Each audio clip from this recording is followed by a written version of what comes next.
Yes, Julie? Mr. Hume is on the way up. Tell him to come in as soon as he gets here. I'm in here battling with the solar service. Give me a hand, will you? Sure. Your leg giving you trouble? I'm giving my leg trouble, I'm afraid. I slipped and fell in my front hall last night. Oh, sorry. Well, it's my fault entirely. Last year, I replaced some perfectly benevolent carpeting with some perfectly treacherous paving brick. Were you hurt? Oh, no. A little sore, so I put this hideous thing back on for a couple of days. But the good news is I can wear my rings again.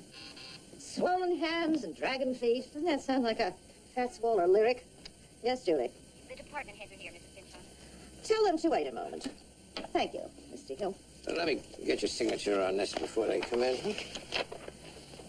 Did you take the insurance meeting yesterday? Oh, yeah. The monthly how's it going? We're killing ourselves to keep the premiums down meeting. Why wasn't I there? Of course, it only takes one of us to tell Terry Gardini what an appreciated guy he is. I will resume taking that meeting. You're in charge of enough as it is. Lou, your husband's right. The mayor is planning to appoint Iris Rooney to the police review board first of next week.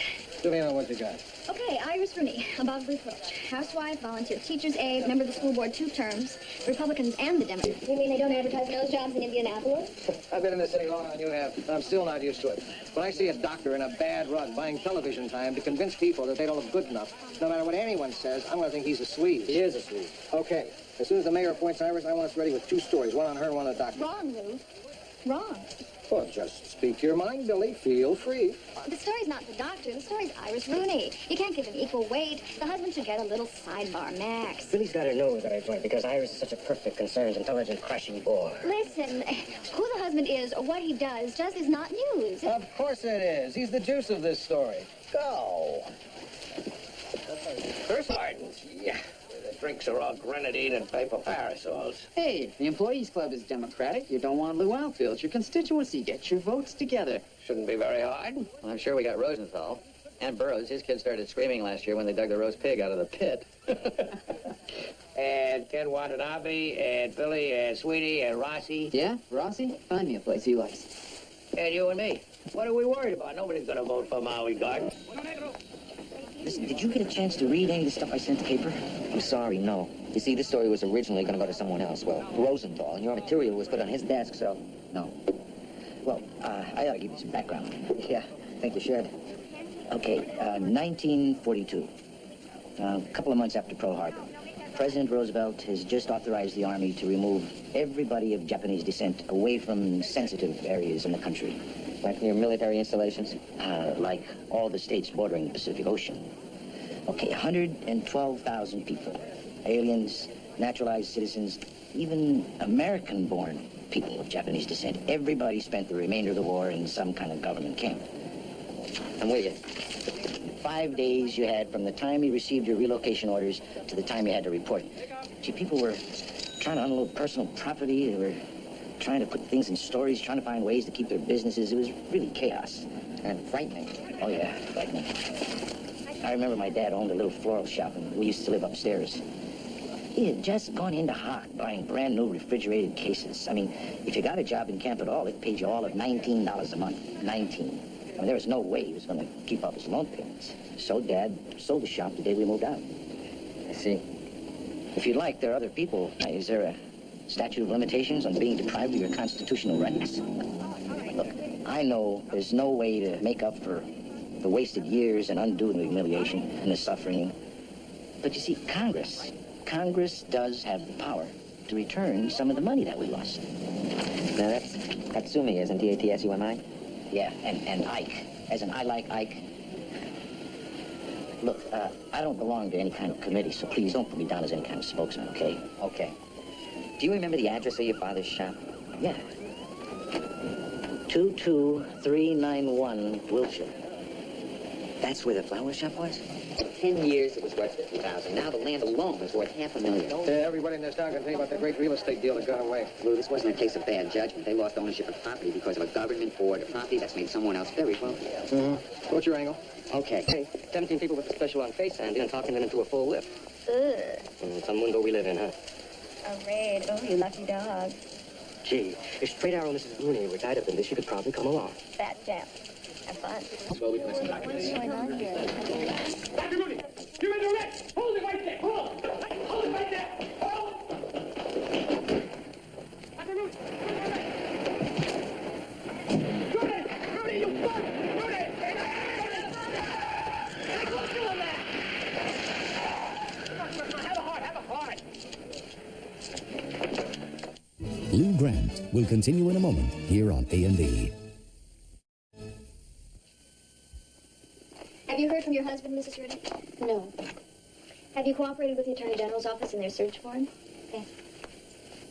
I'm not supposed to get into specifics, but yes, I've spoken to the investigators. Does that make you feel like you're letting your husband down?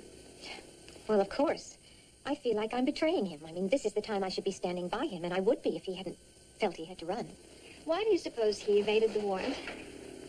Ace has made a few enemies in high places, especially in the medical establishment, and I think he really believed that he wouldn't be treated fairly in an investigation. But, of course, running away just makes people who don't know him think he's guilty. Do you think he's guilty? I know he's not. I just hope he'll come back and let us prove it through the courts. What about your appointment to the Police Review Board? I don't know. I don't think this should affect it, but I don't know.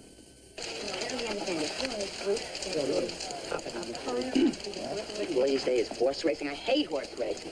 Cancel, will you? Sure. Come to Santa Anita and ruin everybody else's day. See, now, there's an idea. Well, practically the entire Japanese community figures the internment was wrong and unnecessary. But you're going to find a lot of others who feel that taking money for what they went through is just adding one disgrace to another. Like it's dishonorable? That's the idea. But there are others who say, listen, all kinds of former attorneys are still struggling. They suffered a terrible blow that they never recovered from. People get the idea that all Japanese Americans are doctors or engineers. It's not true. What do you think? I think it was 40 years ago. Don't you have these records on microfiche? So much easier to get your hands on what you want. You better watch your step there. Okay? That stinking Pearl Massey. She leaves the stinking ledgers out so you can trip over them. Ah, I hope she breaks her neck. What year were you saying again? 1942, February through June. They make you wear a tie. Every day. But you don't see Pearl Massey wearing a tie. Here, right here. There you go, those dates. Oh, Simple. Good. Thanks. So what are you looking up? I want to see if anybody bought a lot of land in 1942, February through June, from people with Japanese surnames. Yeah. I thought I had a lousy job. Yeah, well, You know something? They'll suck the creativity right out of you. You ever notice that? They'll just suck it out of you until there's nothing left. Well, you better let me have your pen. sorry, what? You don't think we're going to let you deface records, do you? Oh, let me have your pens. I wasn't going to make any marks in your book. Well, obviously, you've got a pretty good arsenal of back. Lou, you were so right. Ever since Dr. Looney's arrest, support for Iris has been caving in like a sandcastle at high tide. Even the mayor is reconsidering. That's a tough break for her. Unbelievable. FD Canfield, something called Trans-Pacific Land Company. What are you doing? I was just in the basement all day, all right? I'm not crazy about mildew and silverfish. Anyhow, if any of these people are still alive and willing to talk, that's my next step. Decision 40 years ago. True. Now, I remember buying a few parcels of farmland from some Japanese fellas. And yes, I made myself a fair profit on that land. Can you estimate the size of that profit? Sure I can. Fair. More than some and less than others. There were some very big fellas wheeling and dealing with the folks in Little Tokyo, buying stores and fishing boats. Now that you have the benefit of hindsight, Mr. Willoughby, do you think you took advantage of a bad situation? Well, sure. It's called enterprise. I didn't put them in those camps. Yeah, but didn't you feel that? You know what's funny here? You're seeing an entirely different event than I lived. First of all, in 42, we weren't so darn sure that this was a war we were going to win. And I was taking one big risk in buying that land. Second, I caught hell from a lot of people for giving those farmers cash. I was accused of trading with the enemy. Yeah, but those farmers were American citizens. I wish I'd had you with me then. You would have told them, good. You knew Dr. Mooney was a rat. I knew he was a rat. I knew he was a rat. It's not even my story. You say Iris didn't know. Wives don't always know. Husbands don't always know. There's stuff about me that Rossi knows that Ted doesn't know. For instance? For instance, my access code to the VDT. Ooh, deep dark secret. Well, it is. And Ted doesn't know it. What about Newt? Oh, Newt? No, he doesn't. Newt? This Newt? The bartender. He's crazy about Billy. Keeps sending her 10-pound tins of beer nuts. And Ted doesn't know. No, nobody knew till now. Was that embarrassing, Pete? No. It's okay, Billy. I'm sure that the 10-pound tins of beer nuts that you send me every Christmas are other beer nuts. Listen, could we get back to the point? Which was that part of the trust of being married is knowing it's okay not to know everything. Only last week I found out that Ted still sees his ex-wife. Ah, so it's dated. Oh, yeah. Must be like the things. I'm sure it takes hours. Are you interested in a serious discussion? Shall we move? Okay. A deluded innocent like Billy aside. In the real world, real wives know what real husbands are doing. Well, what about political wives? Watergate, Abscan. Is it possible they don't know? No. Of course it's possible. There are a lot of guys who keep their wives in the dark about what they do at work. Yeah, I'm sure a lot of those wives are the last to know. But Iris Rooney is not your traditional political wife. She's the political. Right. And if she pleads naivete and people believe her, who's going to want somebody that's blind to what's going on in office? Okay, you just sell her down the river with her husband. But I hope she puts up a fight, because there's a principle here. Guilt by association. And it's just not fair. You know. Yeah, well, sorry, Dave. The Employees Club has asked to go 50-50 with him on the bus rentals to Santa Anita and back. Santa Anita, is that where we're going?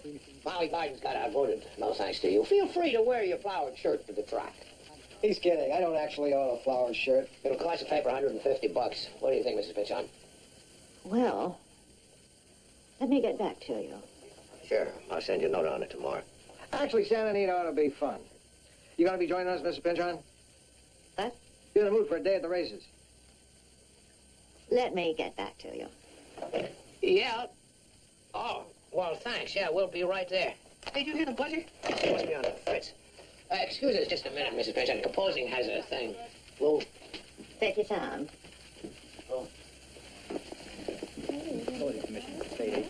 What's wrong? nothing. I just made that up about composing. I said... Calls.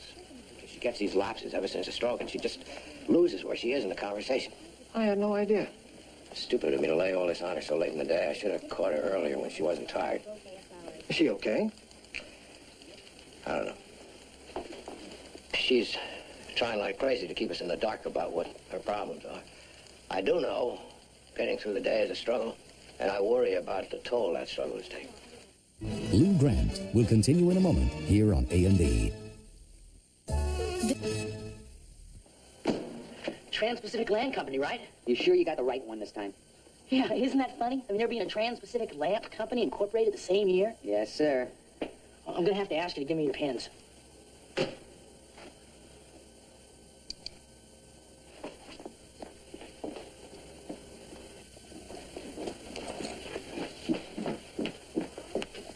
Lou, you're gonna be pleased.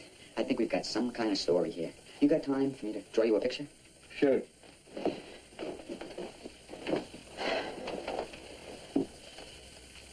It's late February, 1942. Ito Kasamatsu is digging an irrigation channel in a corner of his cauliflower field when his wife comes running across the field. He's been married less than a year. And she's holding their evacuation orders. He's got 5 days to pack up and go. And he's got a 100-acre farm he's paying off. So he knows right away he's not going to be able to keep the farm unless he can lease it. But he's also thinking he's going to need cash because he doesn't know when he'll be back. So he starts putting out some feelers to people with money. And he hears of a wealthy man who happens to be interested in real estate. Ito Kasamatsu made the best deal he could. He got $8,000 cash, paid off his mortgage, and went to the internment camp with $600. When the war was over, he built a subdivision. 100 acres of 3-bedroom, VA-approved houses that sold like hotcakes. He made a bundle. On that and on 10 or 12 other deals like it, all made on land owned by Japanese Americans. There's your story. Find him and see what's up. He's dead. But his widow's alive and still in L.A. Can you track her down? I have. To the 8th floor. The widow's Mrs. Pynchon.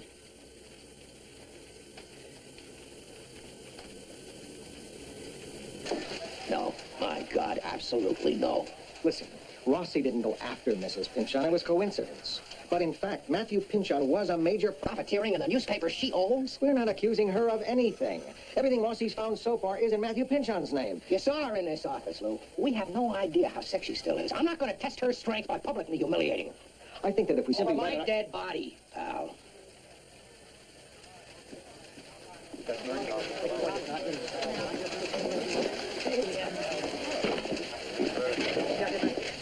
Well, did you make your pitch to Charlie yet? Did he go for it? No, pick someone else for your story, Rossi. What? Kill the Pynchon angle, that's it. Well, could I have a reason, please? The reason is I say so. Listen, Lou, could we sit down and discuss this? Because Rossi, the universe does not revolve around you, even at this paper. Will you just once take no for an answer like the rest of us have to do?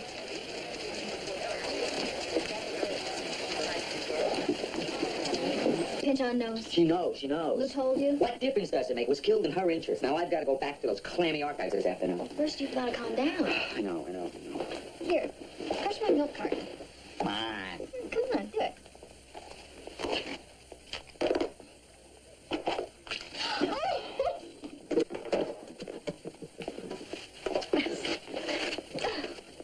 Great. Wow. Is this a bad time? Excuse me. It's okay. I just wanted to tell you that your interview with Iris Rooney's been canceled. No, why? She's not calling off the fight. I think so. Oh, poor woman. Yeah. She was stopped at the airport on her way to Suriname. Oh. Well, maybe she's just... Her suitcases contained 4 bathing suits and $350,000 in Kruger ants. How are things in the city room? Mr. Grant been giving you a hard time? Do you know? Of course, he gives us all a hard time. What have you been working on lately? Japanese-American petition for redress over their internment. Kosher, Japanese family. Put a large butcher paper sign in the front window saying, I am American, and a flag. And I remember rumors that the grocer was poisoning the vegetables. Oh, he got such a kick out of that business. Why was that? Oh, I don't know. I guess building things. He liked to be able to say, let's put a community here, and then see it happen. What about the cost? Well, I don't think cost was very important to Matthew then. After the war, there was a terrible housing shortage. People needed homes, and he provided them. I meant the cost to the people he bought the land from. Excuse me, Mrs. Pynchon, but I know where Trans-Pacific got its land. Well, it was mostly farmland, as I recall. Your husband was one of the people who brought pressure on the White House to sign the internment order. By 1943, he owned 7,000 acres in Los Angeles and Orange County, all purchased from Japanese Americans, all purchased at ridiculous prices. Am I telling you something you don't know? Ma'am? You have...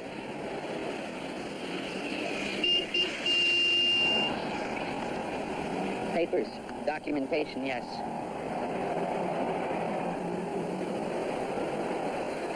Can I see them? Yes. Are you going to run this as a story? Charlie and Luke killed it. I thought you knew. Matthew was my husband. The Tribune was his newspaper. And this story is news.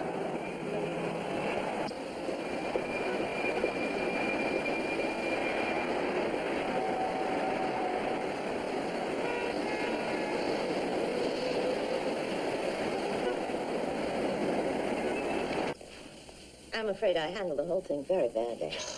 I know I did. I just hit the roof, which, of course, is going to make a guy like Rossi dig in.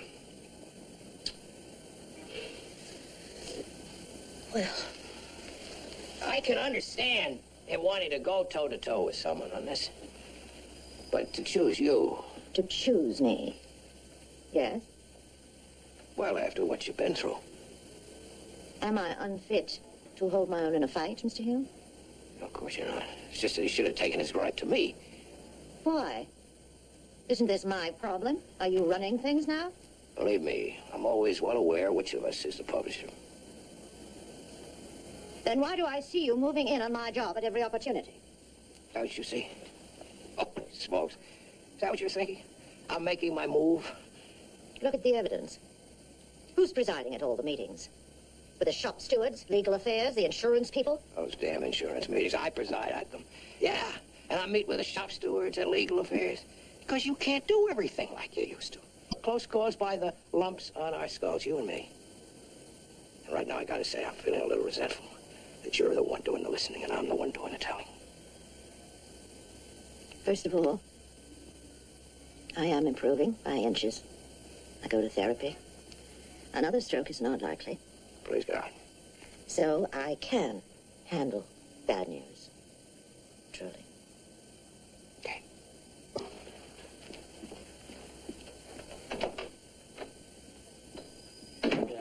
Yeah. You see, horse number 7 is carrying too much weight. So by a process of elimination, you end up with Alberta's dream. Now, in the 5th race, Shirley, that is so I want to hear Adam's system. Adam, you have a system? Well, sure. You play the pony the same way you play the snack market. Blue Chips, the horse and jockey with the best combined record, huh? Is that how you play the market? I don't play the market. I thought that's what you meant. No. You look for a horse or a jockey with one or more of the letter X. Then you lay a heavy bet. Right. Thanks a lot, Adam. Hey, it worked with Xerox.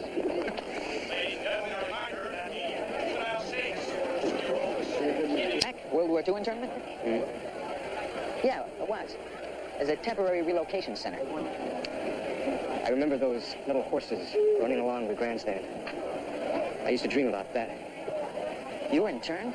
They put up hard paper buildings in the parking lot, didn't they? Yeah, I think. I know they renovated the stables for the larger families. Aren't you from Indiana? We moved there after the war. My mom never wanted to see California again. Excuse me. Lou Grant will continue in a moment here on A&E.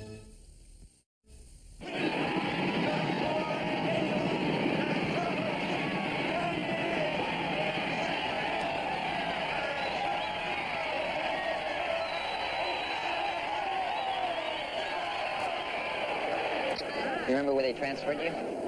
Manzanar. Boy, I never thought I'd say that word aloud. Why? Because my parents never said it. How old were you? About 3 or 4. My brother and I talked about it once. We'd both been grounded one weekend because I picked a fight with him. This was in Indianapolis. I was about 11. My brother was so mad at me, he said he would tell all my friends that I'd been in the concentration camp. I said I had not. I'm a victim. That's the worst part. Because victims can't fight back. They're pitied and taken care of. And I want to have control of my life, all right? They took a piece of my childhood away. Just let me have the rest without shame. Mr. Rossi, your information was correct. Matthew Pinchon, through Trans-Pacific Land Corporation, purchased many parcels of farmland from Japanese Americans in 1942. All those transactions were perfectly legal. They're a matter of public record. However, Trans-Pacific Land Corporation no longer exists. Its assets were incorporated into the Los Angeles Tribune newspaper company in 1961. Mrs. Pinchon. That is all I have to say. Interest loans for small businesses and granting scholarships to students of Japanese descent. And I've included the paperwork in case you want to look at the figures. Where's the money coming from for this? It's all in the paperwork. That is all I have to say. Okay. Thanks. Thank you. Make sure he keeps his opinions out of that story. Mrs. Pinchon, I'm certain he realizes that you had nothing to do with your husband's land deals. I tell you, watch what he writes. I will not be made the valiant widow. Oh, wait a minute.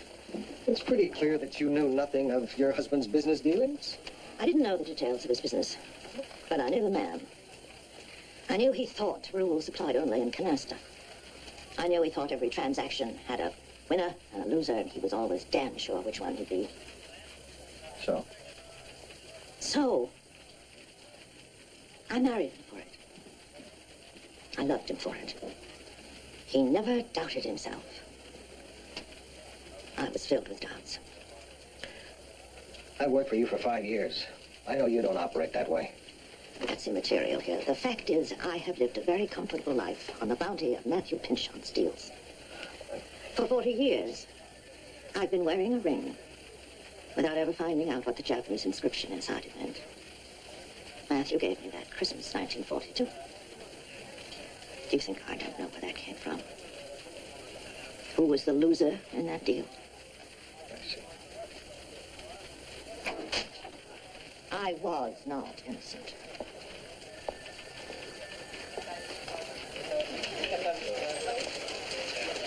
Mr. Watanabe, Well, Mrs. Pinchot, do you read Japanese? I speak it better than I read it. Sit down, please. Can you, translate that inscription? Nice ring. Mitsumori. Looks like the name Mitsumori. Is that a family name? Yeah, this looks like something a father'd give his son. It's unusual for something like this to leave a family. My husband bought it. Are you sure? Japanese people wouldn't want to sell something so personal. My husband purchased their property before they were interned. Would that be enough for me to go on? Could be. Thanks.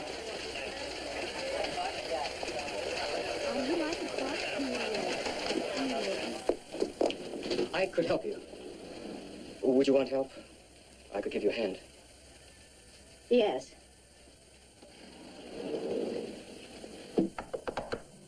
Come in, Mr. Watanabe. I found the Mitsumoris. The daughter of the man who sold you the ring is still in the area. Wonderful.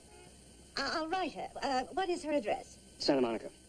Listen, we got to talking, and it turns out we were both at Manzanar. I was at Manzanar. So, we're going to get together, and I can give her the ring in person. Good. I have it all boxed.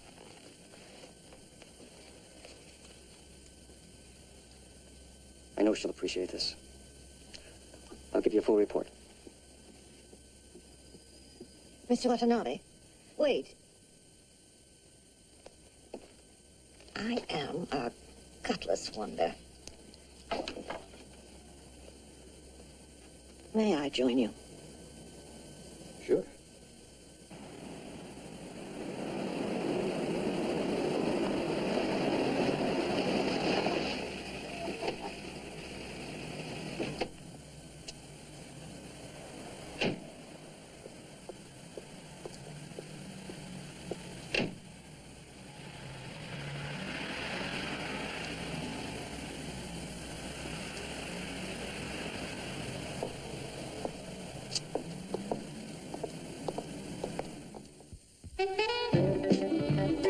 Investigative Reports marks the 30th anniversary of American troops in Vietnam with the story of a secret alliance. We'll read between the battle lines of a political decision that changed the course of history tonight. Now, will death threats prevent a police chief from delivering a hard-hitting speech? John Forsythe stars in Police Story, next on A&E.